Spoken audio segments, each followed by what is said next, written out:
तो आओ बच्चे, आज हम लोग बाइनोमियल थ्योरम ऑन प्रोबेबिलिटी पढ़ेंगे। इससे पहले हम लोग पढ़े थे random variable and probability distribution. वो तो तुम लोगों को समझ में आ चुका है। रैंडम वेरिएबल और प्रोबेबिलिटी डिस्ट्रीब्यूशन तो क्लियर हो गया है। तो आज का हमारा टॉपिक है बाइनोमियल थ्योरम ऑन प्रोबेबिलिटी। इसी को बाइनोमियल प्रोबेबिलिटी भी कहा जाता है। क्लियर है? तो आज वही हम लोग पढ़ेंगे बाइनोमियल थ्योरम ऑन प्रोबेबिलिटी। सबसे पहले बात करें कि बाइनोमियल थ्योरम ऑन प्रोबेबिलिटी कैसे हिसाब को बनाने के लिए पढ़ा जाता है।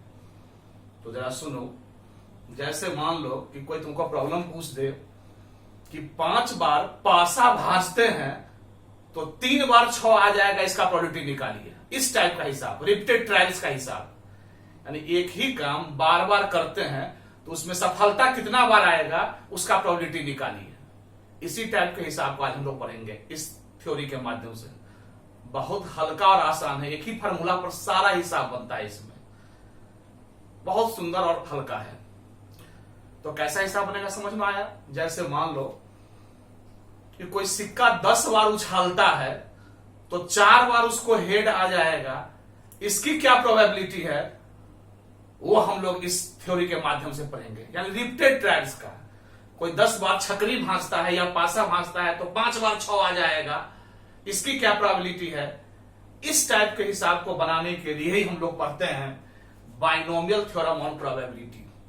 तो आप लोगों को समझ में आ गया होगा कैसा हिसाब हम लोग पढ़ते हैं। यानी एक ही काम को बार बार करते हैं और उसमें सफलता, सक्सेस जिसको बोलते हैं, कितना बार चाहिए उसका प्रोबेबिलिटी हम लोग इस थ्योरी के माध्यम से निकालते हैं। तो एक बात एकदम clear cut soon low, binomial theorem on probability जो है वो कैसे हिसाब को बनाने के लिए समझ में आ गया? रिपीटेड ट्रायल्स के हिसाब को बनाने के लिए। रिपीटेड ट्रायल्स का मतलब हुआ कि एक ही काम बार बार करना। जैसे मैं फिर से बार बोल रहा हूं कि कोई अगर 7 बार सिक्का उछालता है, 7 बार अगर सिक्का उछाल रहा है तो 3 बार उसको हेड आ जाएगा, इसका प्रोबेबिलिटी निकालिए। इस टाइप के हिसाब को इस थ्योरी के माध्यम से बनाते हैं। या कोई 6 बार पासा भांजता है या छकरी भांजता है तो 2 बार उसको 6 आ जाएगा, इसकी प्रोबेबिलिटी निकालिए। इस टाइप के हिसाब को बनाने के लिए हम लोग इस थ्योरी को पढ़ते हैं। अब समझ में आ गया? यह एक स्पेशल टाइप के हिसाब को बनाने का थ्योरी है। क्लियर है? उसके लिए मैं थ्योरी तुमको बता दूंगा और उसके लिए एक मशीन तुमको मिलेगा। और जब भी कोई हिसाब पूछेगा इस थ्योरी पर तो कुछ नहीं करना है, उस कंप्यूटर पर डाल दोगे और आंसर फटाफट फेंक देगा। तुमको कुछ नहीं करना है। क्लियर है? एक तो फॉर्मूला हम देंगे, उसी पर सारा हिसाब तुम्हारा बन जाएगा। तो इसी को बोलते हैं बाइनोमियल थ्योरम ऑन प्रोबेबिलिटी। अभी और हम चर्चा करेंगे इस पर डिटेल्स में। पहले आओ थ्योरी क्या है, वो मशीन क्या है, कंप्यूटर क्या है, पहले उसको हम लोग देख लें। स्पेशल टाइप का हिसाब बनाना है। हम बोल ही चुके हैं रिपीटेड ट्रायल्स का। कोई काम बार बार करते हैं तो इतना बार वो चीज हो जाए, उसका प्रोबेबिलिटी निकालिए। ऐसे ही टाइप के हिसाब को बनाने के लिए यह मशीन या कंप्यूटर काम करता है। तो आओ वह कंप्यूटर क्या है या मशीन क्या है वो तुमको हम दिखा देते हैं। क्लियर है? कुछ स्पेशल टाइप का हिसाब इस पर सिर्फ बनता है। इसी को बोलते हैं binomial theorem on probability. Clear? तो आप देख लो, इसका फिर हम लोग डिस्कशन करेंगे। जब देखो ध्यान से, बाइनोमियल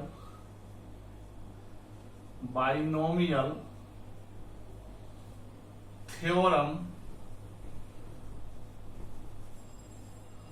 ऑन प्रोबेबिलिटी।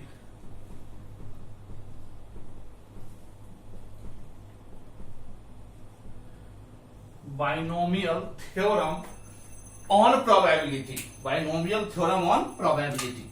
क्लियर है? आओ देखो, late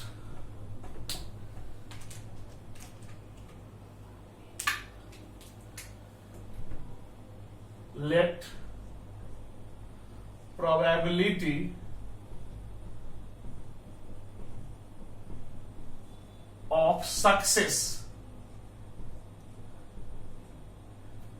let probability of success in first trial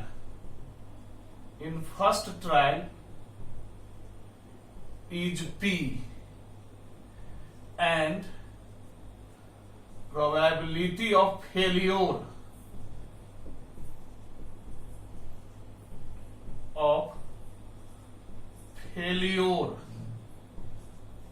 is Q। यानी हम कह सकते हैं कि दैट इज अर्थात P plus Q is equal to 1, then probability of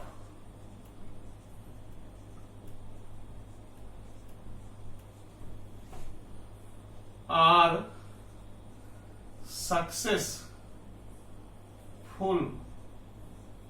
trials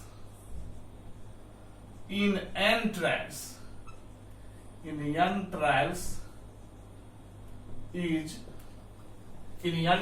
is denoted by NP. Then probability of our successful trials in n trials.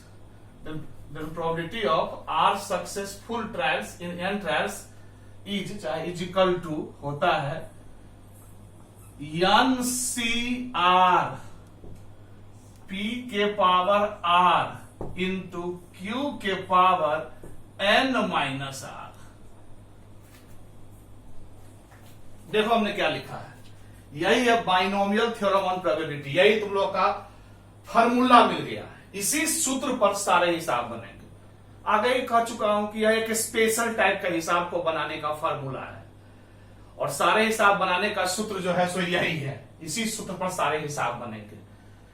ये formula देखने पर तुमको बुझा गया होगा कि कॉम्बिनेशन का यूज करना है। यस, कॉम्बिनेशन तुम लोग पढ़े हुए हो, कॉम्बिनेशन ध्यान में है ना, ज्यादा एक बार याद कर लेता हूं। जैसे 5C2 NCR फॉर्मूला हम पढ़े हुए हैं, याद करो, factorial n by factorial r into factorial n minus r होता है, ये होता है NCR। तो इसी फॉर्मूला का इसमें यूज है। जैसे 5C2 का मान अगर निकालना होगा तो फैक्टोरियल 5 बाई फैक्टोरियल 2 इंटू 5 में से 2 गया तो 3, और इस प्रकार से फैक्टोरियल तुम जानते ही हो, वहां से लेकर के और 1 तक का गुणनफल। जैसे फैक्टोरियल 5 है, फैक्टोरियल 3 है, तो 3 तक तो कट ही जाएगा, तो 4 और 5 बच गया। इसमें फैक्टोरियल 2 का मतलब 1 गुने 2 हो गया, 2 तक, 2 दूना 4 यानी 5 दूना 10 हमारा इसका आंसर आ गया। मैं उसे ही समझाया हूं कि NCR क्या है, वही कॉम्बिनेशन है जो हम लोग परमुटेशन कॉम्बिनेशन में पढ़े थे। और फैक्टोरियल वगैरह तुम लोग जानते ही हो, NCR का फॉर्मूला तुम लोग को पता ही है, उसी को मैं एक बार रिविजन करा दिया हूं। तो किसी फॉर्मूला का इसमें यूज है इस थ्योरी में, factorial n by factorial r into factorial n minus r। तो यहां तो तुम समझ रहे हो, आओ तो वही लिखा हूं। अब देखो हमने क्या लिखा है, यानी सारा हिसाब, सारा प्रॉब्लम बाइनोमियल प्रोबेबिलिटी का इसी फार्मूला से बनेगा, यही सूत्र है। ये एक स्पेशल टाइप के हिसाब को बनाने का फार्मूला है। अब किस टाइप के हिसाब का है सो देखो, मैं पूरा क्लियर कर चुका हूं, ध्यान से देखना क्या लिखा है। देखो, लेट माना कि probability of success in first trial is P। जैसे मान लो कि कोई काम जैसे कहेगा कि 5 बार सिक्का उछालते हैं, तो 5 बार वो सिक्का उछालते हैं तो 2 बार हेड आएगा, मान लो ऐसा हिसाब पूछे। तो 5 बार उछालना नहीं, सबसे पहला बार, फर्स्ट ट्रायल का मतलब होता है पहला प्रयास, यानी पहला प्रयास में कोई भी काम जो करेंगे, जैसे 10 बार हमको कोई काम करना है तो 10 बार करना है, उसका मतलब नहीं है पहला बार से हमको मतलब है फर्स्ट प्रयास में। तो वही लिखा हूं कि let probability of success, success मतलब हो गया सफलता, सफलता का मतलब हो गया कि जो हम चाहते हैं, जैसे हमको सिक्का उछालते हैं और हेड लाने का प्रोबेबिलिटी, हेड लाने का हमको काम करना है तो हेड हम चाहते हैं, तो वही हमारा सक्सेस हो गया। हेड नहीं आना यानी टेल आना, वो हमारा फेलियर हो गया। यानी जो हम चाहते हैं उसको हम सक्सेस बोलते हैं, सफलता। और जो हम नहीं चाहते हैं उसको फेलियर कहा जाएगा, असफलता। क्लियर है? तो वही लिखा हूं कि लेट माना कि प्रोबेबिलिटी ऑफ सक्सेस यानी सफलता का प्रोबेबिलिटी इन फर्स्ट ट्रायल, पहला प्रयास में, याद रखना फर्स्ट ट्रायल का बड़ी महत्व है। यानी कोई भी काम हम पहली बार अगर करते हैं तो उसमें सफलता का प्रोबेबिलिटी को हम क्या नाम दिए हैं, P, and probability of failure is Q, और असफलता का प्रोबेबिलिटी हमारा Q है। यानी पहला बार में, फर्स्ट ट्रायल, मैं बार बोल रहा हूं, फर्स्ट ट्रायल मैं लिख देता हूं, फिर एक बार ध्यान रखना, फर्स्ट ट्रायल पहला प्रयास, कोई भी काम जो हम लोग करते हैं उसके फर्स्ट पहला प्रयास में जो हम चाहते हैं उसी को सक्सेस बोले हैं, सफलता हिंदी में कहते हैं। तो जो हम चाहते हैं उसका प्रोबेबिलिटी P है, और जो नहीं चाहते हैं जिसको हम फेल्योर नाम दिए, probability of failure is Q है। क्या है? Q है। तो इसका मतलब है कि जरूर P plus Q is equal to क्या होगा? 1 होगा। अब तुम लोगों को P और Q में क्या संबंध है समझ में आ गया? क्योंकि तुम जानते ही हो सफलता जोड़ असफलता बराबर 1 न होता है, हाँ जोड़ ना बराबर 1।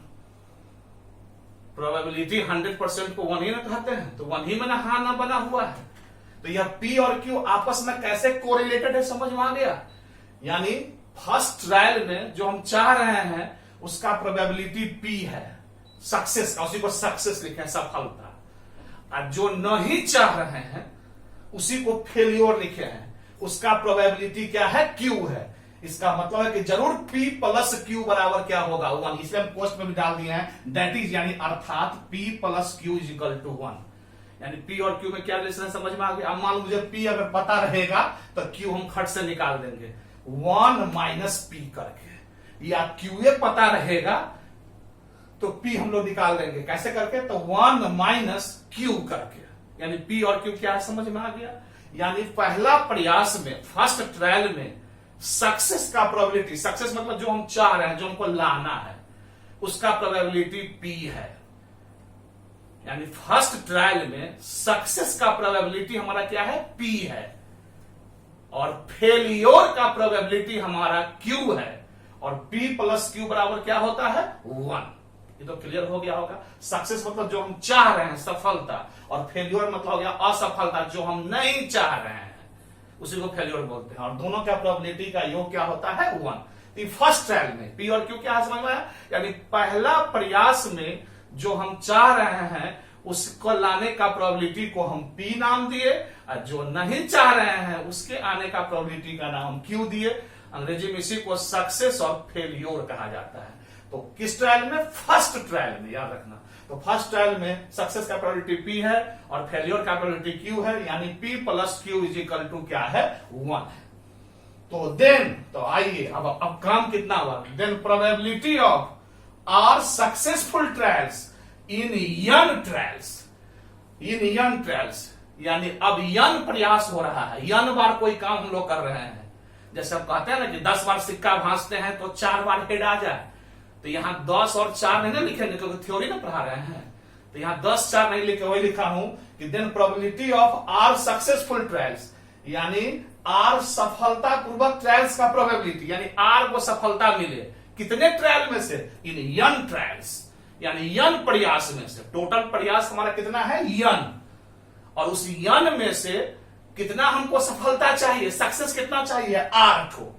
जैसे 10 बार सिक्का भांजेंगे और 5 बार हेड आ जाए, तो 10 बार में से 5 बार का सफलता हम चाह रहे हैं। तो यहां वही लिखे हैं कि then probability of r successful trials, यानी आर बार हमको सफलता चाहिए कितने प्रयास में से? इन यन ट्रायल्स, यानी यन प्रयास में से आर सफल प्रयास का प्रोबेबिलिटी ज्ञात करने के लिए यही फॉर्मूला है यन सी आर। ध्यान से देखो, कॉम्बिनेशन के ऊपर का सफिक्स होगा, टोटल जो ट्रायल होगा, जितना बार टोटल प्रयास हुआ है वो ऊपर में लिखाएगा सी, और नीचे में जितना बार हमको सक्सेस चाहिए। जैसे 5 में से 3 बार चाहिए, 7 में से 4 बार चाहिए, 7 में से 8 बार थोड़ी हो जाएगा। जितना टोटल ट्रायल करेंगे उससे सफलता का प्रयास उससे कम ही नहीं रहेगा। जैसे 5 बार कोई काम करेंगे तो मैक्सिमम 5 बार सफलता मिलेगा, कि 6 बार हो जाएगा क्या? इसलिए आर का मान हमेशा यन से छोटा होगा, या बहुत होगा तो यन के बराबर होगा।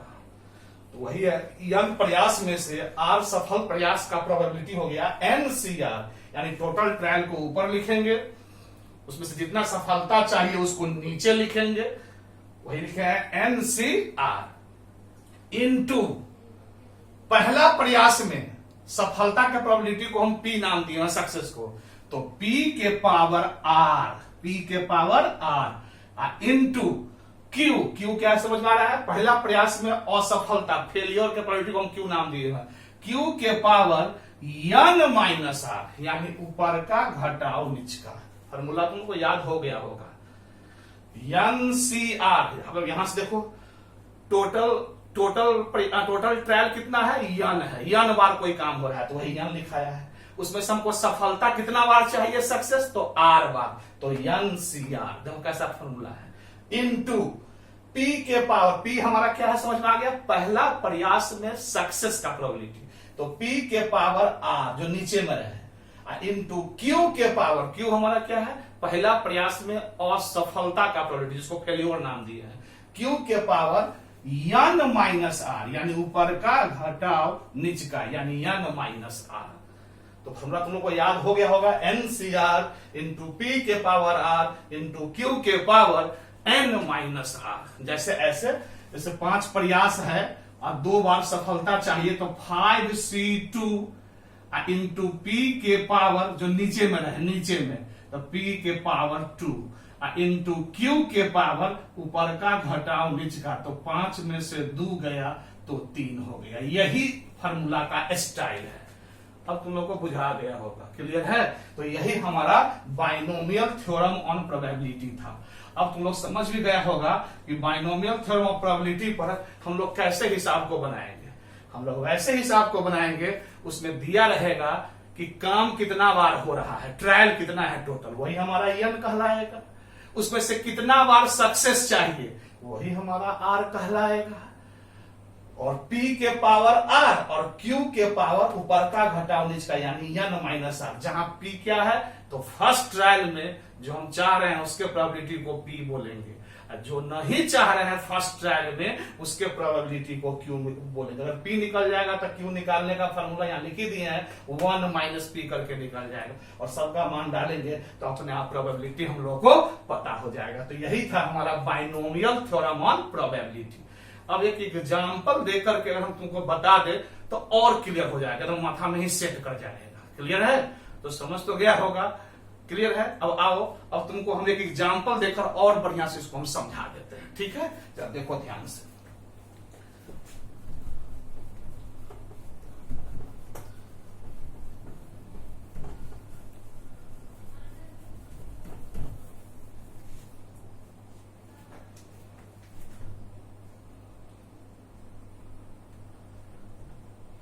what is the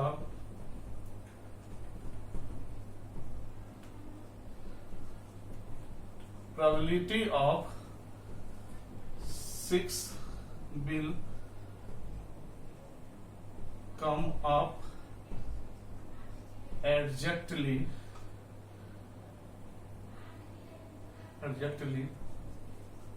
2 times when a die is thrown 3 times.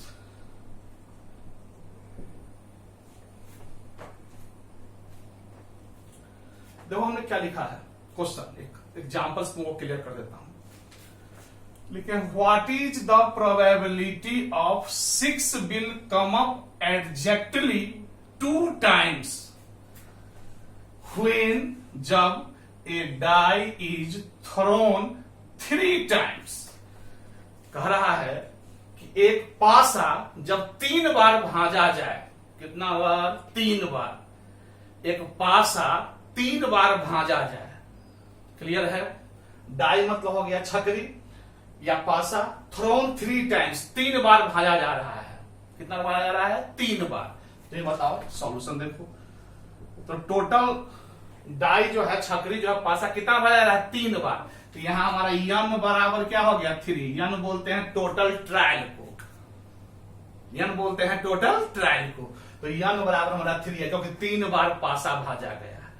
तो 6 कितना बार हमको चाहिए, तो कह रहा है what is the probability of 6, या 6 मतलब 6 will come up exactly 2 times, यानी 6 कितना बार आना चाहिए, 2 बार एग्जैक्टली।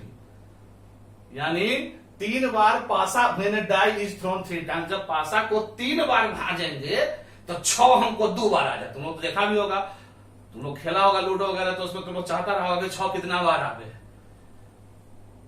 क्योंकि 3 बार भाजेंगे 2 को 6 आएगा, ठीक है, 3 को 6 आएगा तो कैंसिल हो जाएगा। चलो, ये तो ऐसे ही बात मैं कर रहा था। यानी क्वेश्चन कर रहा है कि 3 बार 3 बार पासा को भाजे तो 2 बार 6 आएगा, इसका प्रोबेबिलिटी निकालिए। एग्जैक्टली 2 बार। तो टोटल ट्रायल हमारा कितना हो गया? 3 लिखे। और हमको 6 कितना बार चाहिए? तो 2 बार, यानी सफलता हमको कितना चाहिए? 2 बार। तो R बराबर यहां 2 हो गया, अकॉर्डिंग एज थ्योरी जब पढ़ाए हैं तुमको अभी। अब समझ में आ गया?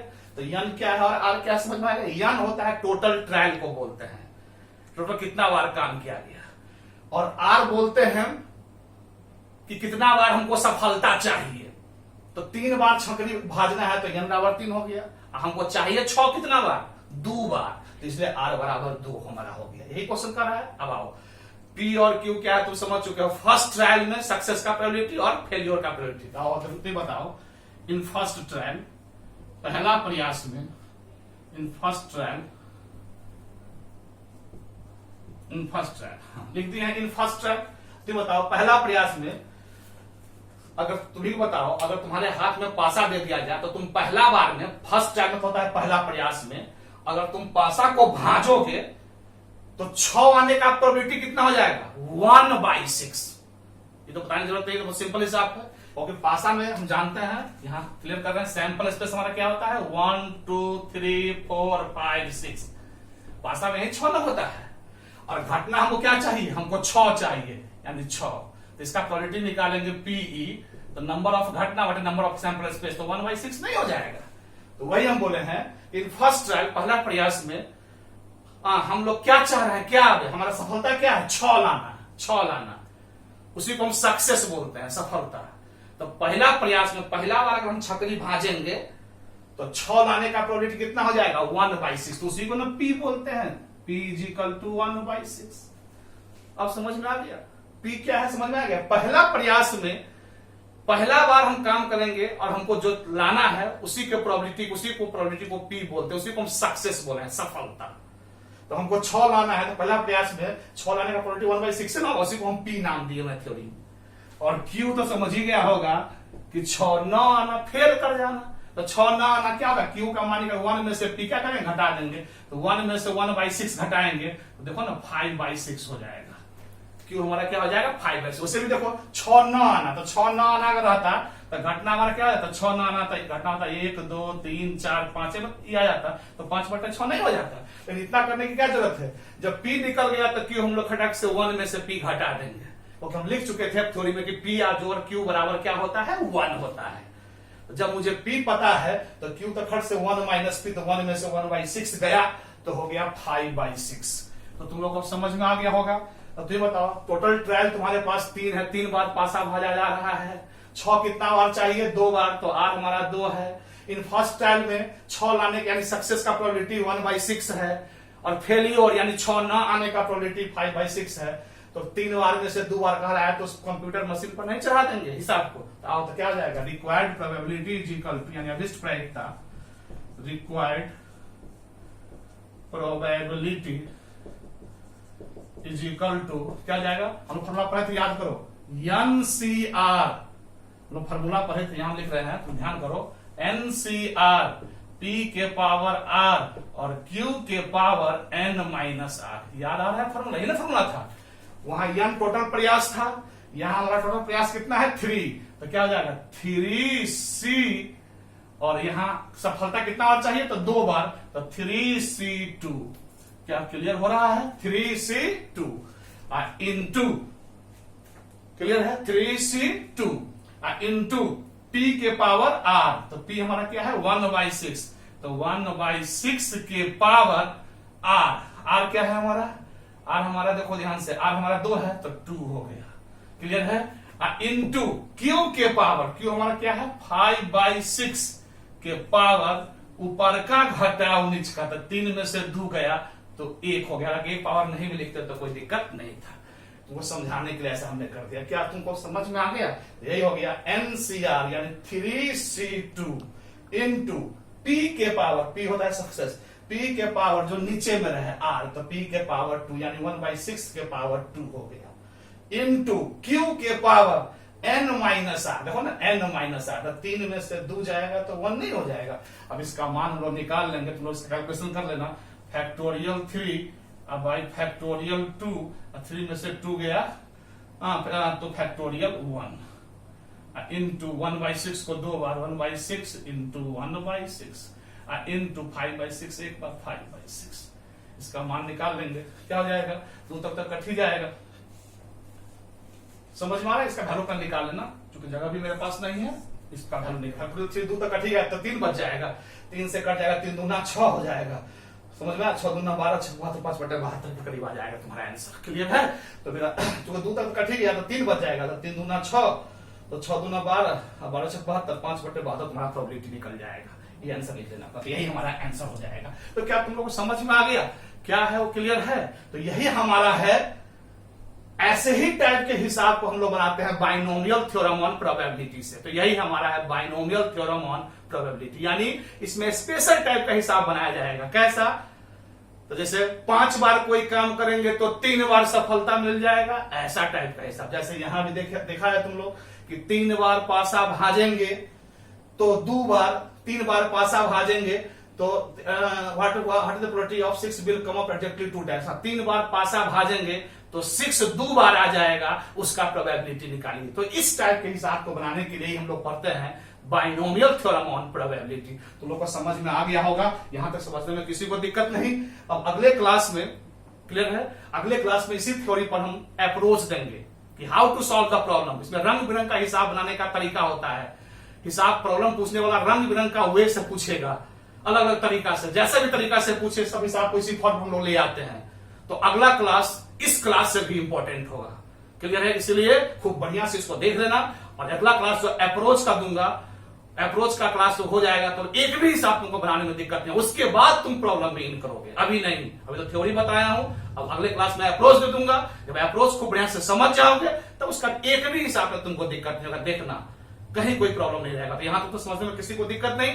चलो, सभी बच्चे को बहुत बहुत प्यार और thank you for your patience.